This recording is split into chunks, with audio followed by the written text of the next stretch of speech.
Hello বন্ধুরা, আসসালামু আলাইকুম। আশা করি সবাই ভালো আছেন। আমি আল্লাহর রহমতে অনেক ভালো আছি।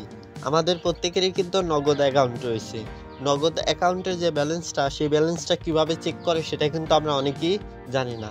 আজ আমি এই ভিডিওতে দেখাবো যে কিভাবে নগদ অ্যাকাউন্টের ব্যালেন্সটা খুব সহজে চেক করবেন।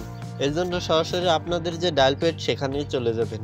এখানে আসার পর একটি কোড আপনাদেরকে ডায়াল করতে হবে। কোডটি হলো *167#। এই কোডটির মাধ্যমে কিন্তু খুব সহজে নগদ অ্যাকাউন্টের যে ব্যালেন্সটা, সেই ব্যালেন্সটা খুব সহজে কিন্তু চেক করতে পারবেন। এই কোডটি উঠানো হয়ে গেলে এখানে কল দিয়ে দিবেন। কল দেওয়ার পর একটু লোড নেবে। লোড নেওয়ার পরে দেখুন এরকম কিন্তু একটা ইন্টারফেস চলে আসবে।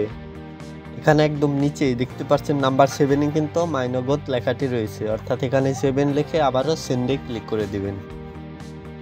7 ওঠানোর পরে আবারও সেন্ডে ক্লিক করে দিবেন। সেন্ডে ক্লিক করার পর একটু লোড নেবে। লোড নেওয়ার পর দেখুন আরও একটি কিন্তু এখানে ইন্টারফেস শো করছে। এখানে নাম্বার 1 দেখতে পাচ্ছেন ব্যালেন্স ইনকোয়ারি, অর্থাৎ এখানে 1 লিখে আবারও সেন্ডে ক্লিক করে দিবেন।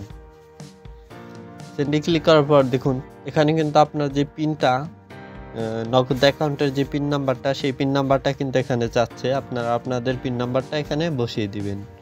পিনটি বসানো হয়ে গেলে আবারও সেন্ডে ক্লিক করে দিবেন। দেখতেই পাচ্ছেন নগদ অ্যাকাউন্টের ব্যালেন্সটি কিন্তু এখানে শো করছে। এভাবেই কিন্তু খুব সহজে আপনার নগদ অ্যাকাউন্টের ব্যালেন্সটি কিন্তু চেক করতে পারবেন। আশা করি এই ভিডিওটি ভালোভাবে বুঝতে পারছেন। এই ধরনের আরও ভিডিও পেতে অবশ্যই চ্যানেলটিকে সাবস্ক্রাইব করে রাখবেন। সবাই সুস্থ থাকবেন, ভালো থাকবেন। খোদা হাফেজ।